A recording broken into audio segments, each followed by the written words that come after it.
Wife had stuff ducked out of her the night before our wedding. Her alibi unknowingly rated her out. It's the night before our wedding, Friday, July 5th, 1985. Shess for short, came home an hour early from work, said she had to go get shoes to match the gown I'd bought her. She left the house around 5 p.m. Guests who were camping in our backyard get there about 9:30 p.m. She got home around 12:30 a.m., so it took her 7 hours to make a 20-minute drive to town, buy her shoes, and make the return trip. She said she met an old girlfriend I'll call Kay at the shoe store, and as the car didn't start, they decided to go to the bar across from the mall where the shoe store was and have a beer. Their chat went on, and time got away from her. There were a few red flags in her story, but I was asked overhead in love with the woman of my dreams, so I wouldn't notice or think to question them until I was told the truth of what went on by the friend, and by then we were already married, so we wed on the 6th and left on the 7th for a honeymoon in Cape Cod, arriving around midnight, and she fell asleep instantly. I thought that understandable given all the stress leading to the wedding. I was a real dumbass. So next night, when I tried to slide on the honey pot, she went stand, said she was still sore. She stayed sore the entire week, though I felt more than a little gypped. I felt bad for her being too sore. She said she had no idea why. So the car was running rough one day while there.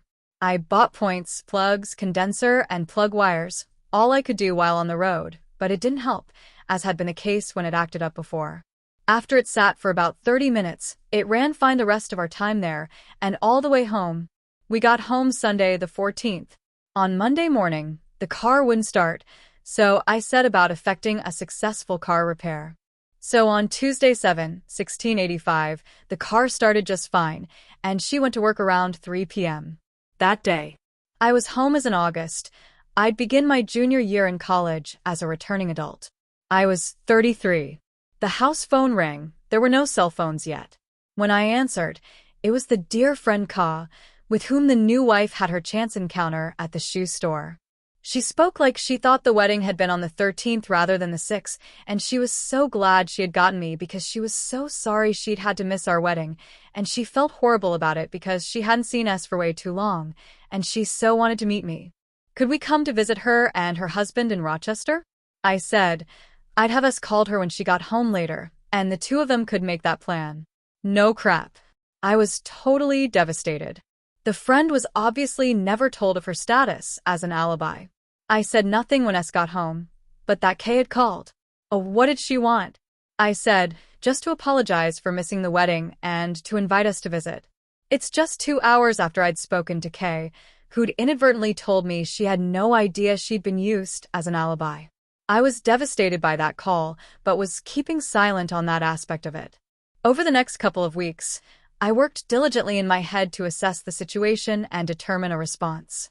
Ultimately, I chose a wait-and-see approach.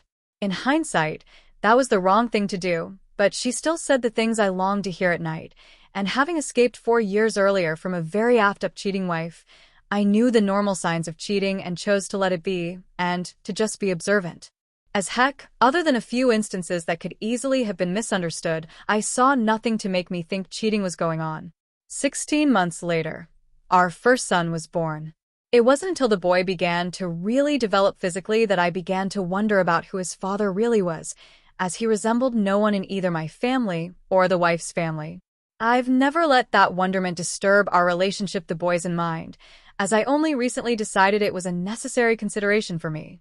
My son didn't deserve it, and I wouldn't be party to creating a life of BS over my own misgivings, and over what if my doubts were correct, was my own fault for not having kicked the slut to the curb right there on July 16th, after the call from the alibi. So my wait-and-see approach saw nothing. As cheaters cheat, that's what they do. I am sure it continued as her experience of using an alibi without forewarning that person made her far more cautious. So upon grad from college, I took a job that would ultimately be 15 years of 50-70 hours a week being paid for 40. But soon we also had another child who looked just like me. From the baby pictures to college grad pictures, she looks like me. My work hours spent trying to get ahead made us too busy to make getting laid outside an easy task. I can only guess, but I am far from certain, Then around 2009, an old friend from HS in Delaware, her friend I was schooled in Jersey, called her out of the blue. Of course, he was a guy she lived with her senior year in high school and her freshman year in college, someone she had spent 2 years effing. No detail here on this, but to say that when confronted, I was gaslight looked the term up horribly. I'd gone this far so to save my marriage. Quite stupidly, I suggested counseling, to which she objected vehemently. I insisted, but she immediately started gaslighting me attacked. She maintained the entirety of each of the 4 sessions we had before I stopped the self-torture and canceled out. The therapist I'd chosen was a woman, as I figured S would be more inclined to work with another woman. Big mistake, as every word and every facial expression showed. She believed the lies S fed her. That was very frustrating. As the affair was continuing through this time of so-called counseling, I had access to phone records, guessed her email password to gather more evidence, and caught her in numerous lies. We had one computer we shared, so I bought and installed a keylogger, which I found disabled on a daily basis. So eventually, I think in 2011, I gave her a computer for Christmas. This was me saying do what you want, as I couldn't take the line being thrown in my face anymore that a holy Tom was his name. Died in 14. It was in 12s determined I wasn't going to receive anything emotionally from her, so all intimacy ended. No hugs, no nothing.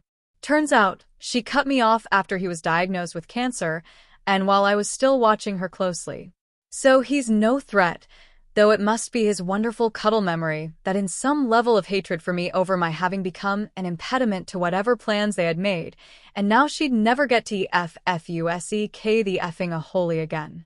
Now I am thinking about getting that emotional support and lost intimacy somewhere else. S says that's okay, but that it's only okay if she knows all about it. Yeah, right, EFF her and the dead Dover guy. I am tired of writing and the phone's dying, so I'll update as needed and will try to respond to comments as I can. Let me know what you think. Just give me a break, as I already know I was in a holy not to just leave before I became so mired in this crap later. Tough to understand what you said, at least for me. But if she's causing you so much stress, it's best just to leave her. You don't know how great it feels. I am not married, but I was in a relationship where I found out late that no relationship is far better than a sour one. Experience-based advice is always welcome. Thanks so much. Hi. Thanks for your interest. There's a bunch of stuff that didn't make it into the original post. But I'd have to spend too much time and effort not to mention the emotional trauma all that brings. So filling in the blanks left here will have to wait, and I haven't really done anything. Nonetheless, I want to tell you about some of the stuff going on. My wife and I are married 36 years, so we have all those years of accumulated stuff: house, cars, property, 3 kids, 3 grandkids, deeply loved and cherished ones, kids young and older, who would suffer from a divorce. And it's really my fault for not leaving after I learned about here ducking whoever it was the night before our wedding, the wait and see tactic. I took what had been okay, but for the way I handled that, I fooled myself into thinking that was the right thing to do, but I really didn't watch. Now, I am pretty sure that having chosen that path wore out any discussion. Told her I was stupid and she could do anything, and as long as she didn't get caught in the act of getting ducked, all was good. I guess I still beat myself up over that. I'll say, though, that since I loved her so and agreed that after marriage she could handle the finances, so she wouldn't feel like she was giving up her freedom. I am very good at math, so my pre-marriage checkbook was always spot on. But I trusted her wrong move. That meant I had no tools to check on her.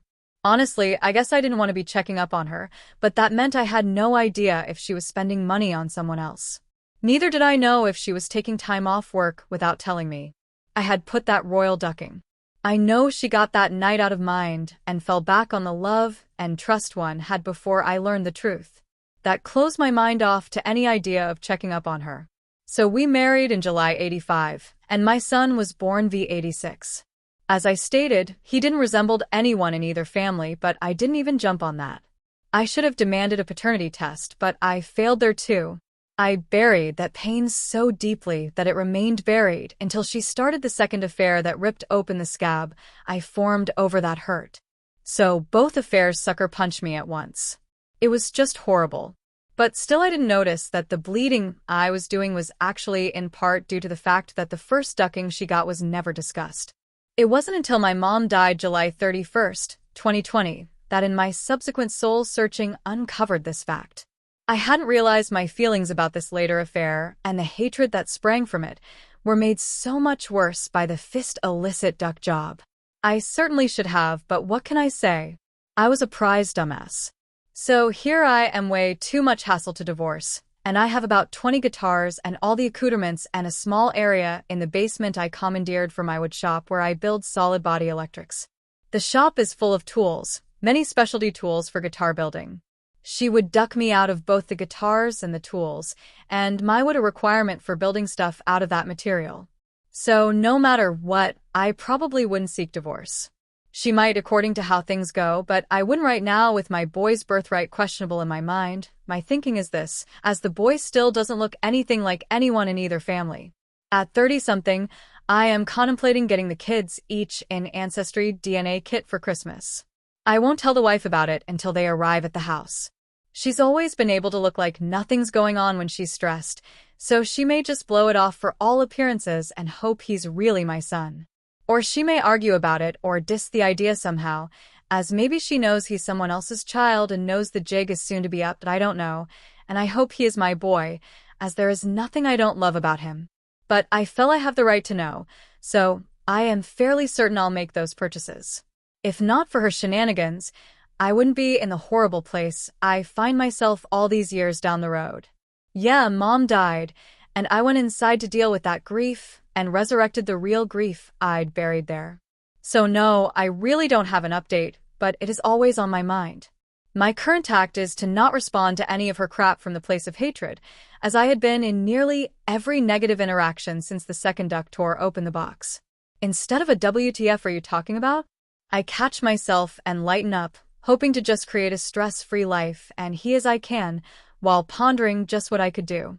The other night, she said something to which I replied that the human need for intimacy trumps even the need for food and shelter. I told her that if she bothered to do her homework, she'd know that. Well, she's not having sex with me, she said, so I replied, okay, I'll take care of it. You may not like the way I take care of it, but I will. I played out last week. Currently, I play by myself and mostly original tunes. I've seen there numerous times since I started playing there in 2017, sang with some guy who really stinks as a player. Every time I've seen her, I've wondered what sort of lover she'd be. So this time, since it was the first I'd seen her sing, I approached her and said, so, I always thought you were just another pretty face, that I didn't know you could sing. Turns out it was her first time singing publicly, so the singing compliment was appreciated, but I guess the pretty face crack was too, as she kept turning up next to me off and on. I went so far as to suggest a couple of tunes she might be able to sing to my accompaniment. All of that was unplanned, and thinking about it later, I realized I'd used a pickup line on her, and I felt bad about it. I can't think now how that might even go. I'll just ponder it till I see her in October. I think I mentioned I am in love, at some level, with a longtime friend of my wife. She shows me in small but important ways that she loves me, but due in large part to her wife-friend status. She won't say it. I'll tell her of my conversation with the singer. I'd like to see how she responds. Maybe she'll just jump my bones right there. Well, that's not likely, but I value her input. So, okay, I am sorry. This was so long and still incomplete, but that's where I am sorry and incomplete. So I'll sign off, but will update, perhaps to let you know how the would-be girlfriend responds to my discussion of her possible replacement. Of course, I've known her for nearly all of my marriage, and I love her to some as yet unknown degree. While this other woman, I am not sure I even like, but I don't know how much that would matter. If she answered the door naked, you get me. I am not sure if the 10 plus less years would trump everything else. I am just not sure. If you have any more questions, just ask. I felt your question as a form of support, and I guess I need that support now. So, as told it said in the good book, ask and it shall be given until you press down and overflowing. I'll try to make it less overflowing next time. Thanks again. Thanks for watching. Consider subscribing for more relationship videos. Keep loving.